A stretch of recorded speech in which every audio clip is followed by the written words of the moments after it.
onde eu vejo o fim. Me convences quando falas, não é bem assim. Se me esqueço, me recordas. Se eu não sei, me ensinas. E se perco a direção, vens me encontrar. Tens o dom de ouvir segredos, mesmo se me calo. E se falo, me escutas. Queres compreender. Se pela força da distância tu te ausentas, pelo poder que há na saudade voltarás. Quando a solidão doeu em mim, quando o meu passado não passou por mim, quando eu não soube compreender a vida, tu vieste compreender por mim. Quando os meus olhos não podiam ver, tua mão segura me ajudou a andar. Quando eu não tinha mais amor no peito, teu amor me ajudou a amar. Quando os meus sonhos de desmoronar, me trouxeste outros pra recomeçar. Quando me esqueci que era alguém na vida, teu amor veio me relembrar que Deus me ama, que eu não estou só, que Deus cuida de mim quando fala pela tua voz e me diz coragem. Que Deus me ama, que eu não estou só, que Deus cuida de mim quando fala pela tua voz e me diz coragem.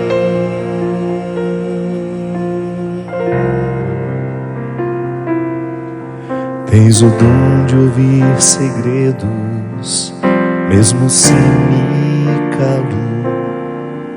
E se falo, me escutas. Queres compreender. Se pela força da distância tu te ausentas, pelo poder que há na saudade voltarás. Quando a solidão doeu em mim, quando o meu passado não passou por mim, quando eu não soube compreender a vida, tu vieste compreender por mim. Quando os meus olhos não podiam ver, tua mão segura me ajudou a andar. Quando eu não tinha mais amor no peito, teu amor me ajudou a amar.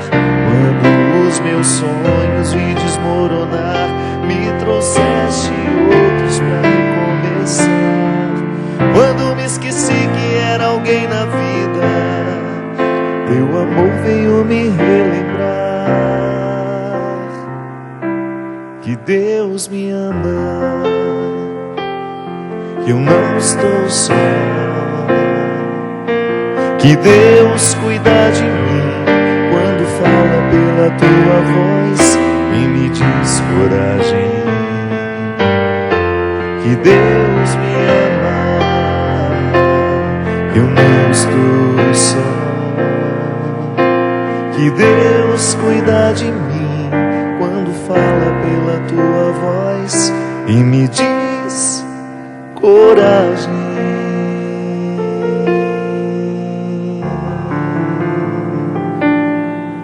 Coragem.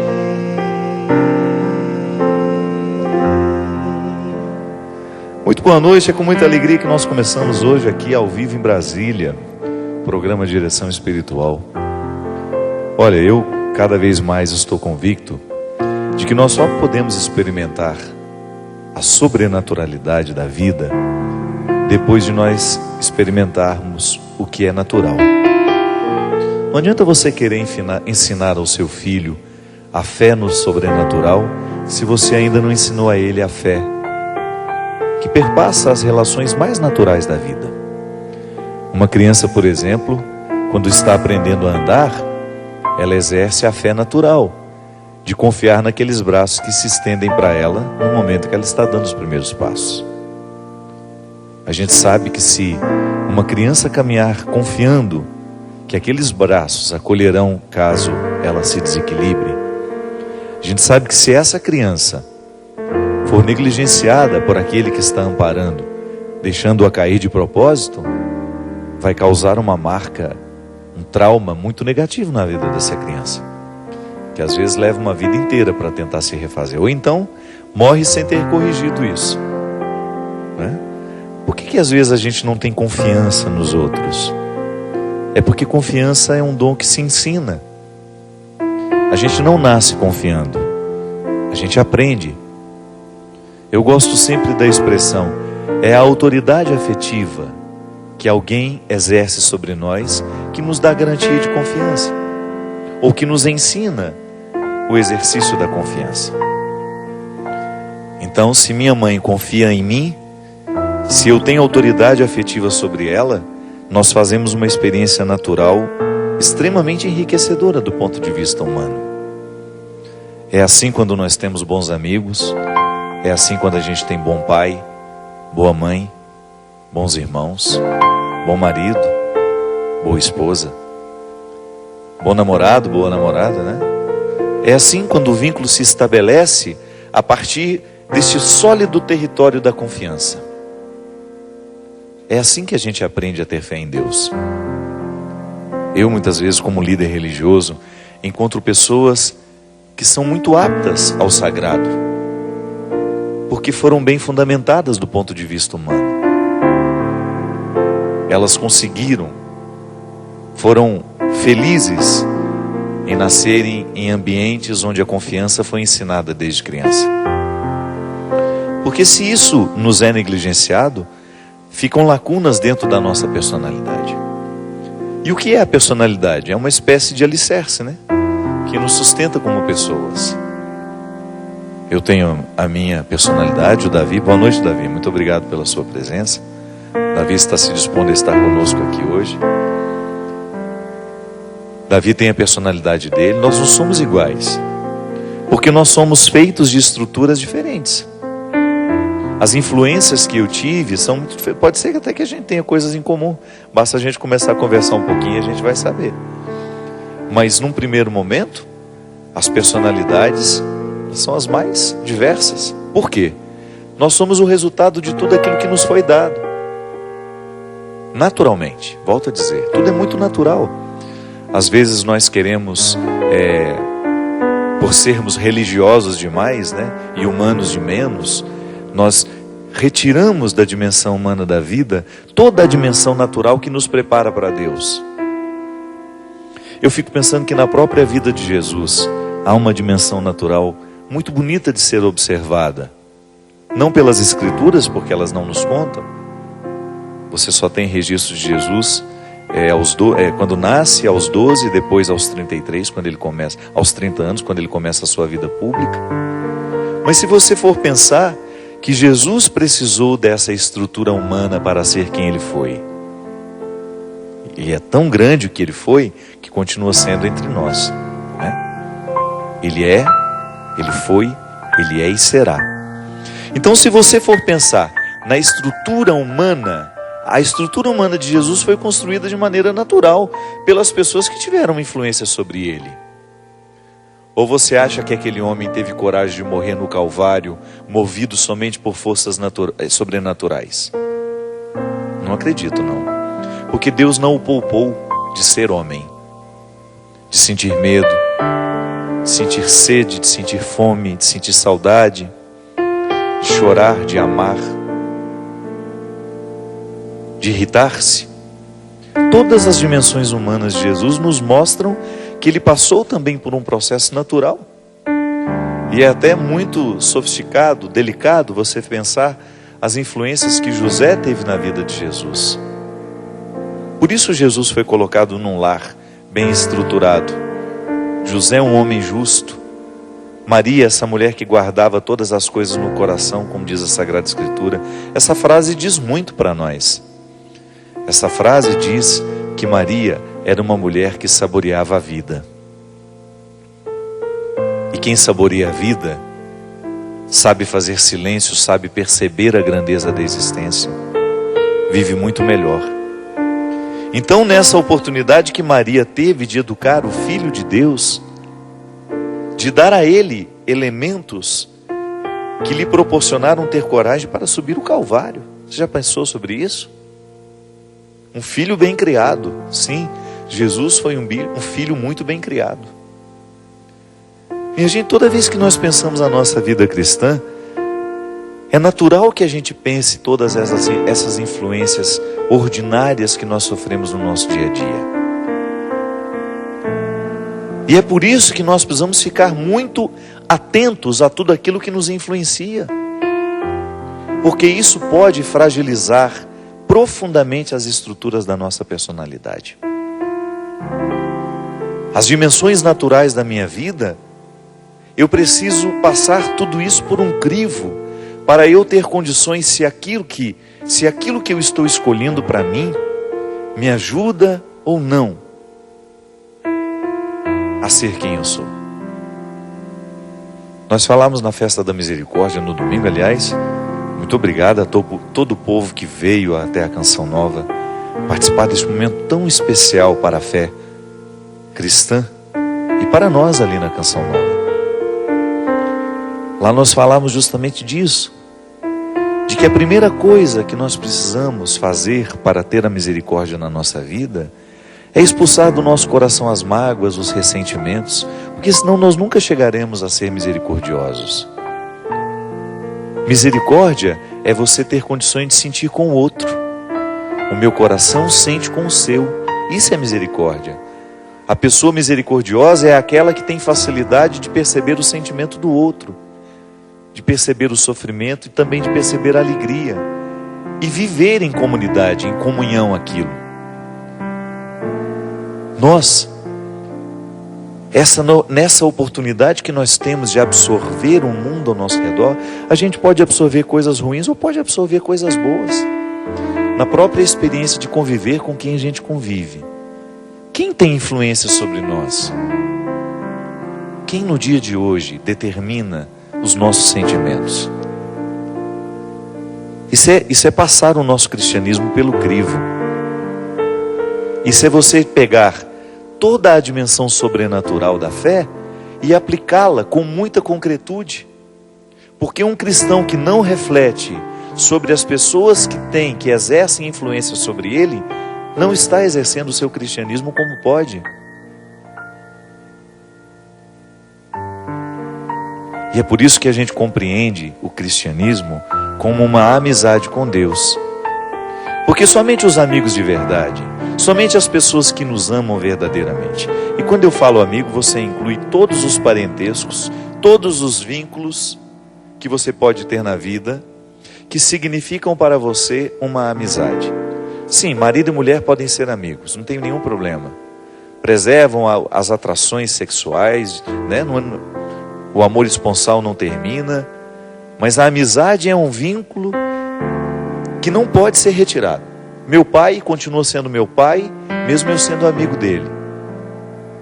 É tão interessante quando você identifica que aquele que te ama lhe faz conhecer o verdadeiro significado da amizade.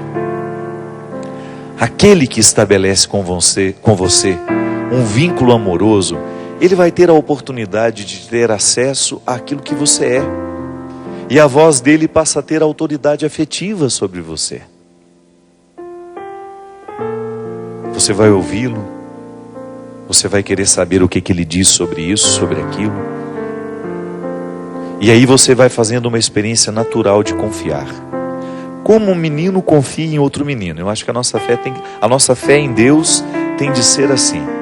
Confiar em Deus é a mesma coisa de ver um menino confiar no outro menino, sem reservas. Tornou-se amizade o cristianismo. Não tornou-se apenas uma atmosfera distante, uma religiosidade que não se aplica à vida, que não se transforma em espiritualidade. Não, é a experiência de confiar. Eu experimento Deus a partir dos meus relacionamentos humanos. Eu sei o que significa confiar em Deus, porque sou capaz de confiar em pessoas. Ah, padre, mas lá está dizendo na Sagrada Escritura que a nossa confiança tem que estar no Senhor, que nós não podemos colocar a nossa confiança nos humanos. Reinterprete o texto. A nossa confiança será sempre acima de toda a humanidade. Nós confiamos no Senhor, mas nós confiamos que Deus envia à nossa vida as pessoas que nos ajudarão no nosso processo humano. Inclusive estabelecendo uma confiança que a gente não compra nas prateleiras do supermercado. Ou você acha que eu confio em alguém da noite para o dia? Não, é vínculo estabelecido. Claro que às vezes você pode até, por uma proximidade, você aproxima aquele vínculo de confiança. Mas esse é o tempo que vai confirmar. Mas uma coisa é certa, é bom confiar. É bom ter vozes que nos amam, que nos abrem os caminhos, que nos retiram dos fossos das misérias, que nos salvam. Que às vezes nós ficamos pensando que a salvação é um dom que se aplica somente à eternidade. Não. A salvação depois da morte, esse é um mistério. A gente trabalha por ele, mas a gente não tem a compreensão exata do que é. Não passa pela nossa linguagem. Nós não conseguimos nem explicar o que significa essa confiança na eternidade. Agora uma coisa é certa, eu tenho a oportunidade de ser salvo diariamente. Eu tenho pessoas que salvam a minha vida, com uma palavra que me dizem, com um alerta que me fazem. Tudo porque existe confiança. O outro me diz, eu confio na palavra que me foi dita e vou agir a partir dela. Isso é acreditar em Deus, minha gente. Acreditar em Deus é você permitir essa confiança, que essa confiança se estabeleça. Porque aí você vai ouvir Deus em você. Você não precisa sair de casa para poder ter essa experiência com o Senhor. A gente sai de casa, a gente vai à igreja, é para ritualizar comunitariamente aquilo que nós já vivemos na intimidade. A igreja principal que você precisa frequentar não é de pedras. A igreja da sua salvação não é aquela de pedra lá da paróquia, não. A igreja da sua salvação é você. É aí que Deus habita. É neste território que você precisa mergulhar. Porque quanto mais o ser humano mergulha em si mesmo, maior é a capacidade que ele tem de ouvir a sua consciência. E a consciência é a voz de Deus por excelência. Se você me perguntar, Padre Fábio, como é que eu faço para saber se é vontade de Deus para a minha vida? É só você prestar atenção em você. É só você ter condições de olhar para aquilo que está diante de você como uma possibilidade, juntar as pedras do quebra-cabeça e ouvir pacientemente. Não se apresse. A gente não precisa ficar apressado em tomar decisões. A gente tem o nosso tempo a favor, trabalhando a nosso favor. Claro que você não precisa esperar 10 anos para tomar uma decisão que você pode tomar em 2 dias. Mas à medida em que você vai observando as estruturas que te rodeiam, que você vai colocando para agir o seu bom senso, a sua consciência vai tendo voz em você, voz ativa, não voz passiva, voz ativa. Aquela que determina, que dá ordem, sabe? Uma voz que ordena e que você é tão confiante nela que obedece. Ouvir Deus é assim. É eu prestar atenção na voz que fala em mim. E é claro, depois por precaução você partilha com as pessoas que você ama e que você se sabe amada por elas. Porque essa voz geralmente é confirmada naqueles que nos amam. Eu confio em Deus e também confio em pessoas. É nessa junção que o meu cristianismo me torna possível. É nessa junção de duas realidades, natural e sobrenatural, que eu sou construído como pessoa diariamente, minha gente. E é tão bom a gente encarnar o discurso religioso, é tão bom a gente identificar que a religião que nós praticamos, ela tem tudo a ver com a nossa humanidade. Sim, eu quero Deus é para ser mais honesto. Eu quero Deus é para ser mais verdadeiro. Eu quero Deus na minha vida é para eu ser mais justo com as pessoas que estão ao meu redor. Eu quero Deus na minha vida é para eu ficar mais manso, menos irado. Eu quero Deus na minha vida é para não ser um poço de mágoas, um poço de ressentimentos. Eu quero Deus na minha vida é para eu ter condições de dividir com justiça aquilo que me foi dado. Eu quero ter Deus na minha vida é justamente para eu conseguir extirpar do meu coração todos os sentimentos mesquinhos que porventura me visitam ao longo do dia. Sim, o tempo todo nós estamos sendo visitados por sentimentos mesquinhos, de inveja. Quantas vezes eu sinto inveja do outro, mas não quero permitir que esse sentimento cresça dentro de mim. Quantas vezes sinto ódio, não quero que esse sentimento cresça dentro de mim. Por quê? Porque o meu cristianismo é uma realidade que trabalha diretamente as estruturas precárias da minha existência.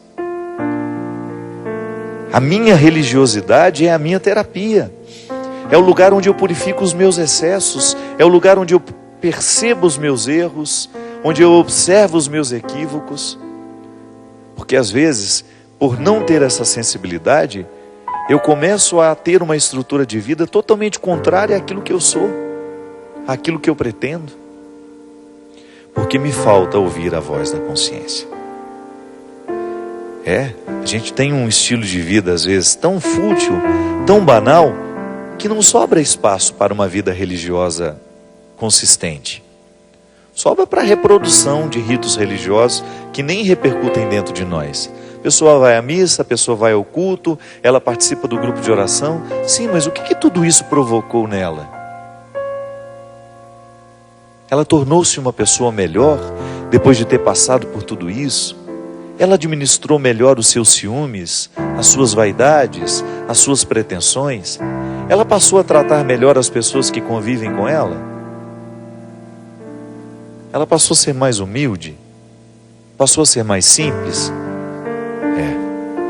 Porque tudo isso nós só alcançamos à medida em que a gente é honesto, à medida em que a gente se escuta de verdade, à medida em que esse cristianismo consegue perpassar todas as dimensões naturais da nossa vida.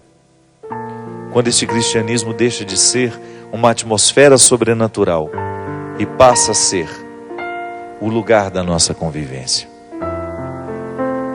Eu experimento realidades místicas a partir de realidades humanas. Não posso viver de outro jeito. Não posso acreditar de outro jeito, porque até o Cristo passou por este processo. Você acha que comigo vai ser diferente? Se Jesus precisou experimentar as realidades humanas, inclusive a crueza delas, a dureza delas, para ser o grande líder espiritual que ele foi no seu tempo, sim, um Deus encarnado sendo líder naquela época. Faltava àquelas pessoas a consciência de que Jesus era Deus encarnado. Essa consciência, ela é hoje, ela é para nós, para aqueles que viveram depois. Mas enquanto os fatos estavam se desenrolando, Jesus era apenas, para eles, era apenas um líder religioso, que eles observavam. É verdade, o que esse homem fala, o que esse homem prega, repercute na vida de quem escuta. Ele não ensina um Deus nas alturas, desprezando os humanos aqui embaixo. Muito bonito, até o primeiro milagre que Jesus realiza é multiplicar o vinho de uma festa. Não é curar um doente, não é ressuscitar um morto. O primeiro milagre que Jesus faz é ressuscitar a alegria, encher as talhas de água, transformá-las em vinho. Isso é tão humano, minha gente. Isso é tão humano. Tomar um vinho com um amigo. A alegria que esse vinho pode trazer. A gente fica mais soltinho, né? Fala mais. Isso é tão humano. O que de místico existe nisso? E foi o primeiro milagre que Jesus fez. Ele devolveu a alegria a uma festa. Às vezes a gente só está necessitado desse milagre. Voltar a ter alegria na nossa festa. Ou então, voltar a ter festa na nossa vida. Voltar a tornar os nossos dias mais brilhantes, mais significativos. Mas isso não virá de maneira sobrenatural, viu? Isso virá no momento em que você tiver coragem de mexer nas estruturas dos seus dias.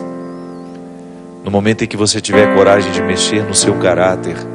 Em que você renunciar até pessoas, situações que não facilitam o agir de Deus na sua história. É naturalmente que Deus nos salva.